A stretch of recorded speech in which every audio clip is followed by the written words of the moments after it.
삼성전자 같은 경우는 기획위원회 열렸습니다. 테슬라의 AI16 관련된 칩에 대한 수주, 그리고 일론 머스크는 우리 집이 삼성전자의 팹과 30분밖에 거리가 떨어지지 않고 있다, 가깝다, 그래서 내가 팹에다가 뭔가를 할 것이다 이야기를 했는데, 파운드리의 수요를 잡는 효율성 작업을 일론 머스크가 조금은 어떤 관여를 하지 않겠느냐, 상당히 뭔가 변화가 있을 수 있다는 긍정적인 요인이 생길 수 있는 것이고, HBM3 이 12단에 대한 통과 여부는 조금 높은 확률로 외신 쪽에서도 이야기가 됐었기 때문에 이제 HBM3 12단에 대한 통과 가능성을 조금 더 열어두는 쪽으로 긍정적으로 좀 보는 것 같고요. 미국의 공장 관련된 증설, 이런 어떤 장비 반입에 대한 이슈가 있기 때문에 삼성전자 밸류체인과 관련된 종목들이 있죠.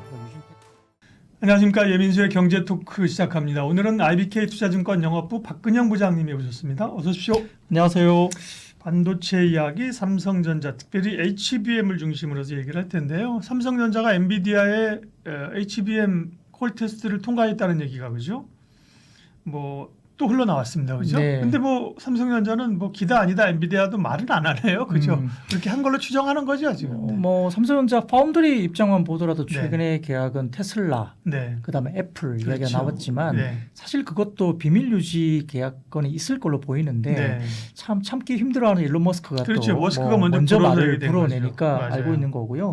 엔비디아 건도 당연히 비밀 유지나 이런 것들이 진행이 될 텐데, 이제 우리가 삼성전자로 이야기하면 여의도에서 약간 우스갯소리로 콜치기 소년, 양치기 소년이 콜을 가지고 이렇게 너무 이제 됐다, 보니까 아니다, 됐다 아니다 이렇게 이야기되기 때문에 여의도에서는 약간 우스갯소리로 이제 콜치기 소년이라는 그런 농담을 하기도 합니다. 그래서 콜 테스트 통과에 대한 부분들이 워낙 좀 정확하게 명확하게 확인 작업이 잘 안 되고 있는 모습이 분명히 좀 답답한 모습이 있는데, 그런 이제 가능성에 대해서는 여전히 좀 높은 가능성을 여전히 보고 있는 것 같고요.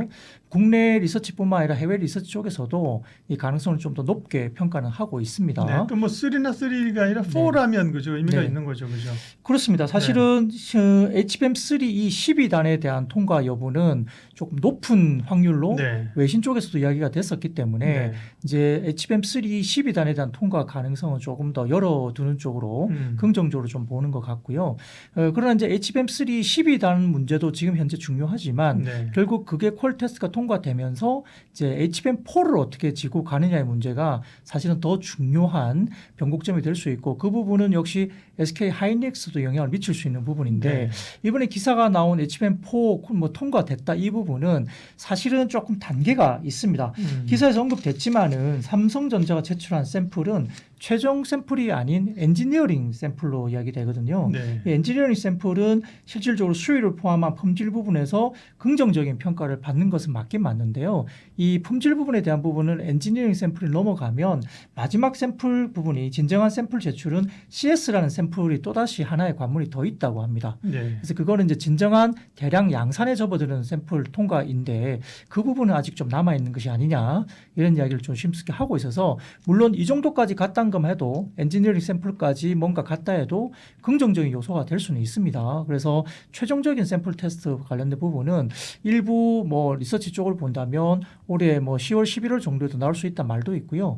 최근 또 뉴스 기사에 따르면 내년 1분기까지 좀 넘어가면서 삼성전자뿐만 아니라 하이닉스도 HBM4 관련된 마지막 그 테스트 통과는 내년 1분기로 양사가 똑같이 넘어갈 가능성도 있다라고 조심스러운 기사도 내고 있습니다. 삼성전자의 그 HBM 쪽에서의 어떤 수율 증대, 그리고 엔비디아의 기준에 맞는 것은 삼성전자뿐만 아니라 엔비디아도 바라고 있는 바이잖아요. 그렇습니다. 실제 HBM3까지 지켜보면 하이닉스가 워낙 독점 구조로 갔었고요. 한 80% 가까운 독점 구조가 가지고 마이크론이 조금 했었고, 삼성전자는 AMD 정도로 약간의 HBM을 내고 있는 수준인데, AMD가 워낙 시장의 점유율이 그렇게 크지 않기 때문에 점유율 자체는 크게 의미는 없었습니다. 다만 지금 시장에서 보는 것은 국내외 리서치 쪽을 좀 본다면 삼성전자가 콜 테스트 통과가 이루어지면서 2026년 기준으로 봤을 때는 하이닉스가 HBM 관련된 점유율을 한 50%대로 조금 낮게 가져갈 것으로 봤고요. 삼성전자가 30%대까지 올라올 것으로 추정을 하고 있습니다.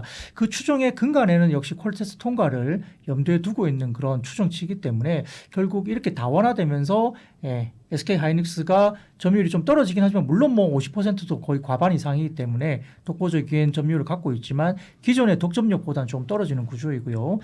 삼성전자가 30% 마이크론이 나머지 부분을 한다고 봤을 때는 아무래도 기회 요인을 봤을 때는 삼성전자 쪽이 좀 더 기회 요인이 있는 것으로 볼 수 있고 하이닉스 같은 경우는 그러면 이 점유율이 떨어지기 때문에 HBM4 관련해서 뭔가 좀 단가 협상을 본인들에게 유리하게 가져가고 싶어 하는 것 같은데 엔비디아 입장에서는 그럴 리가 없죠. 그렇죠. 왜냐하면 전자가 들어온다면 단가를 좀 낮추어도 될 거라고 생각하기 때문에 이 여러 가지 HBM4 관련된 계약을 SK 하이닉스가 뭔가 빨리 진행하고 싶겠지만 엔비디아가 쉽사리 대답을 해주지 않는 것도 그런 요인으로 볼 수 있습니다. 그러니까요. 그 엔비디아 입장에서는 하이닉스뿐만 아니라 뭐 마이크론도 그렇고 뭐 AMD도 들어오고 삼성도 들어오고 뭐 많이 들어오면 그죠? 이제 벤더가 많을수록 맞습니다. 가격 협상이 생기는 거니까요. 그러면 이제 HBM 시장을 얘기하죠. HBM은 여전히 사실은 지금은 HBM이 계속 쌓아 올리는 거잖아요. 그렇죠? 네, 맞습니다. 쌓아 올리는 거에 한계가 오면 이것도 이제 뭐 본딩 방식의 변화가 와야 된다는 얘기도 있고 아직은 쌓는 방식으로 갈 거라는 얘기가 크잖아요. 그러면 맞습니다. 이제 내년까지도 HBM에 대한 그 시장 자체, 경쟁력 자체는 단단한 건가요? 네, 실제 지금 엔비디아 같은 경우는 이제 루빈 출시를 앞두고 있기 때문에 HBM4가 어느 정도 미리 선구매가 돼야 되고 계약을 진행해야 되는 부분이 맞는데 이제 지금 시장에서 흘러나온 이야기는 삼성전자가 들어올 것을 가정을 하고 엔비디아가 답을 SK 하이닉스 주지 않고 있고 하이닉스는 HBM3E 같은 경우가 가격이 떨어질 거로 생각하니까 이 부분에서 수익을 어느 정도 메이크업하기 위해서는 HBM4 가격을 제대로 받아야 되는 그런 목표가 생길 수밖에 없습니다. 그러다 보니까 하이닉스가 최근의 기사에 따르면 엔비디아 쪽에 약 70% 정도의 프리미엄 가격을 제시하면서 엔비디아 쪽에 가격 협상을 들어갔다 이야기 나오는데 엔비디아 쪽이 시장에서 대답을 주지 않고 있고 이에 따라서 지금 리서치 쪽에서 지금 리서치에 따르면 전체적으로 삼성전자 쪽에 관련된 부분들에 대해서 기대를 하면서 시장에서 바라보는 HBM4의 가격 프리미엄은 최대 40% 정도 수준에 머물 걸로 봅니다. 그리고 초기 단계에는 SK 하이닉스 등이 40% 정도의 초기 프리미엄을 받을 가능성도 있지만 점진적으로 삼성전자 쪽에 물량이 들어오면서 10에서 20% 정도 수준의 프리미엄이 형성될 것으로 보고 있거든요. 그러면 SK 하이닉스가 바라는 그런 정도 수준의 큰 폭의 프리미엄을 받기는 좀 어려운 구조로 가는 것으로 시장은 좀 바라보고 있는 것 같아요. 물론 아직까지는 여러 투자자들이 특히 해외 투자자들도 마찬가지겠지만 삼성전자의 HBM 관련된 시장에 뛰어드는 것에 대해서 약간은 반신반의하고 있고 이런 부분에 대해서 신뢰도가 아주 높은 것은 아니지만 여전히 뭐 삼성전자 쪽을 열어두는 쪽으로 여전히 생각을 할 수밖에 없기 때문에 가격 프리미엄이 그렇게 높게는 형성되지 않을 걸로 봅니다. 뭐 그러다 보니까 지금 엔비디아도 두 가지 투트랙으로 지금 갈 수밖에 없는 구조로 가거든요. 그래서 HBM도 범용성의 HBM 쪽으로 가는 것 하고요. 한 가지 더 2027년 정도부터 나오는 HBM4E부터 나올 수 있는 ASIC HBM, 맞춤형 HBM을 설계를 엔비디아가 직접 하겠다까지 나서고 있기 때문에 이러한 것들이 HBM 시장의 새로운 변곡점이 될 수도 있는 것도 우리가 한번 주목을 할 필요는 있겠습니다. 엔비디아는 어떻게 이렇게 돈을 잘 벌까요? 왜냐하면 사실은 자기들 제품을 만드는 것도 아니고 그죠? 네, 맞습니다. 설계해서 삼성 하이닉스로부터 HBM 등등을 받아가지고 사실은 그 TSMC에서 조립하는 거잖아요. 그죠? 네, 맞습니다. 근데 뭐 하나에 막 5천만 원씩 파는데 그 다른 회사들도 그런 설계를 하려고 지금 빅테크들도 하잖아요. 그렇죠? 근데 엔비디아의 그 강점은 뭘까요?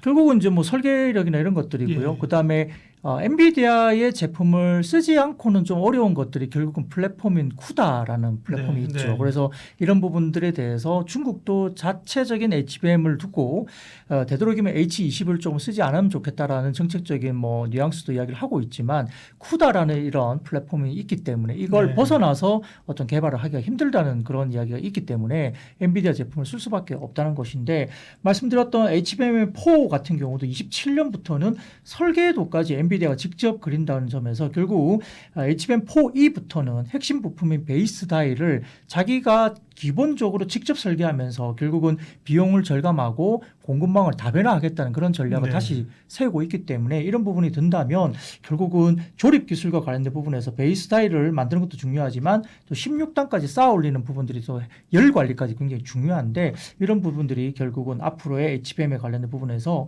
흔한 부품이 되기는 아직은 좀 어렵다는 것이고 근데 다만 아까 말씀드렸던 범용 HBM과 그다음에 맞춤형 에이직 HBM이 나뉘게 되면 기존의 SK 하이닉스의 약간 독점력이라 그럴까요? 이런 부분들이 좀 흔들릴 수 있는 부분도 분명히 있을 수 있다. 왜냐하면 우리가 맞춤형 쪽으로 가게 되면 삼성전자에게 좀 더 기회가 열릴 수 있는 부분이 생길 수밖에 없기 때문에 하이닉스 부분은 여전까지 메모리 반도체가 다 직접 다 했던 이 범용형 HBM 시장이 에이직 HBM 시장으로 열리면서 삼성전자 쪽으로 좀 기회가 열릴 가능성이 높다고 보고 있는 것 같습니다. 네. 삼성전자가 워낙 사실 그 부분에 이제 많이 처져 있었기 때문에 키를 맞출 여지가 있는 거고요. 지금 얼마 전에도 이제 사실은 뭐 HBM 그 공급 과잉 뭐 가격 하락 얘기 외국계에서 왔는데 네. 내년 같은 경우도 이제 어쨌든 캐파는 늘어나고 수요는 늘어나지만 단가는 좀 떨어질 수밖에 없는 구조가 맞는 거죠. 네. 지금 HBM3 같은 경우는 이제 삼성전자가 빠르면 올해 3분기 정도부터도 AMD도 물론 들어가지만 뭐 3분기 정도부터 3, 12단 같은 경우는 엔비디아 통과 여부가 좀 가능성이 높게 이미 점쳐지고 있어서 이런 물량들이 소량으로 들어간다고 한다면 결국은 HBM3E 같은 경우는 내년에 좀 가격이 떨어질 거로 좀 보이는 상황이고요. 하향 안정화될 거로 보입니다. 그래서 이제 HBM4를 어느 가격으로 잘 이제 집중될 것인가 보는 것이고 그러다 보니까 프리미엄이 어느 정도 형성될 것인가가 4 단계에서 굉장히 중요한 단계가 되는 것인데 이 부분이 시장에서는 어쨌든 말씀드렸듯이 더 커진 웨이퍼 다이라든지 I/O 관련된 원가 구조 이런 부분 상승 요인이 높기 때문에 아마 HBM3 대비해서는 HBM4가 약 40% 정도의 가격 프리미엄을 초기에는 받을 수 있다 보니까 이게 유지가 될 것인지 그리고 일부 IBS 보고 있는 삼성전자가 참전이 되면서 결국 초기에 40%의 프리미엄이 20%대로 HBM4도 좀 가격이 하향 조정될 수도 있다. 이 부분을 한번 생각을 해볼 필요가 있겠습니다. AI나 이 뭐 가속기나 서버나 수요는 어떨까요? 지금 얼마 전에 이제 샘 앨트만이 네. 사실은 AI 버블론을 살짝 얘기해가지고 빅테크들이 좀 조정의 분리가 됐잖아요. 네네. 수요 쪽은 어떻게 해요? 샘 얼트만의 이야기를 잘 좀 곱씹어 볼 필요가 있는데요. 샘 얼트만의 전체적인 인터뷰 내용을 사실 봐야 됩니다. 제목만 놓고 보면 맞아요. AI 버블론이라고 들리기는 하겠지만 샘 얼트만의 이야기는 이거예요. 그러니까 최근에 AI 버블이 형성되는 것 같은데 아마 이것을 좀 염두에 두고 이야기를 하는 것이 아니냐 말이 나올 정도로 오픈 AI에서 회사를 그만둔 한 두세 명의 사람이 나가서 새로운 스타트업 회사를 만들었는데 네. 그 회사에다가 엄청난 밸류를 주고 펀드레이징이 됐다는 것이죠. 그래서 그걸 비꼬우면서 말을 한 것이 아니냐. 그래서 신생 부분에 대해서 AI 관련된 회사에다가 신생 회사에 높은 밸류를 주고 많은 돈들이 몰리는 것에 대해서 약간 좀 미쳐 있는 것 같고 버블이 좀 있는 거 아니냐. 그러니 그런 회사에 투자하는 것은 굉장히 좀 리스크가 있고 오히려 오픈 AI 같은 명확하게 검증된 회사에 대해서 투자를 하는 게 맞다라는 이야기를 하는 과정에서 AI 거품론 좀 미친 것 같다 이런 식의 이야기를 한 거고요. 그 과정에서 자기는 검증된 회사이기 때문에 우리 회사 오픈 AI 쪽에 투자를 하는 게 맞고 두 번째로 오픈 AI는 대규모의 과감한 투자를 여전히 진행하고 있고 할 것이고 그다음에 AI 시장에 대한 어떤 긍정적인 면은 상당히 중요한 뭐 기술적인 혁신을 이끌고 있기 때문에 이 방향은 그대로 갈 것이다라고 긍정적인 이야기도 많이 했거든요. 그러니까 이게 얘기를 그렇죠. 잘못한 거지. 예를 들면 뭐 노수 침뱉기지 없게 그게 아니라 시장이 워낙 커지니까 기업들이 막 생기고 있고 뭐 여기저기 하고 있는데 그죠? 그만큼 시장이 커지는 거다. 예? 그리고 이제 거기서 그러나 이제 살아남는 자들이 있을 것이고 도태되는 자들이 있으니까 그거를 시장이 잘 이렇게 얘기해야 되는 거죠. 그렇죠? 그런 방식의 문제가 그러니까요. 있는데 뭐 본인을 나타내기 위해서 뭐 다른 업체에 대해서 약간 비꼬는 듯한 느낌의 이야기를 주다 보니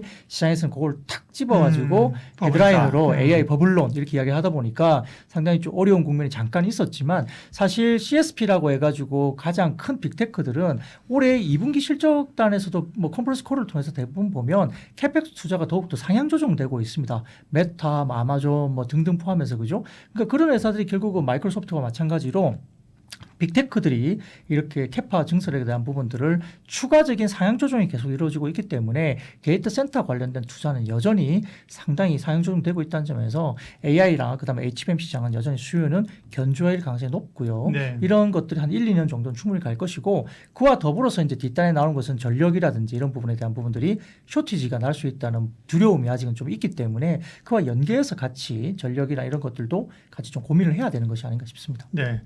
그래서 결론을 내려야죠. 네. 어쨌든 오늘은 삼성전자, HBM 쪽 위주로 얘기했는데 국내 반도체 기업들에 대한 그러면 전략은요? 네, 결국 뭐 삼성전자 같은 경우는 기회위원이 열렸습니다. 바운드리 같은 경우는 테슬라의 AI16 관련된 칩에 대한 수주, 그리고 일론 머스크는 우리 집이 삼성전자의 팹과 30분밖에 거리가 떨어지지 않고 있다. 가깝다. 그래서 내가 팹에다가 뭔가를 할 것이다 이야기를 했는데 그게 결국은 바운드리의 수요를 잡는 효율성 작업을 일론 머스크가 조금은 어떤 관여를 하지 않겠느냐 그런 이야기가 나오는 것이고 그렇게 되면 바운드리의 수요의 향상에 대한 부분이 상당히 뭔가 변화가 있을 수 있다는 긍정적인 요인이 생길 수 있는 것이고 그렇게 되는 경우에는 일론 머스크는 지금의 이번 2 3조 정도의 계약이 두세 배 정도 더 커질 수 있다라고까지 언급을 하면서 어떤 수요일 부분에 따라서 본인이 더 많은 추가적인 계약이나 오더를 할 수 있다는 이야기를 하는 것이거든요. 그러면 파운드리 쪽이 연간 한 6, 7조 원 정도의 적자를 내고 있는 사업 부분이 상당히 턴을 하는 것이고 더군다나 애플 관련된 CIS, 이미지 센서 부분도 소니가 독점하는 부분들을 파운드리가 결국 잡아내고 새로운 계약을 했다는 점도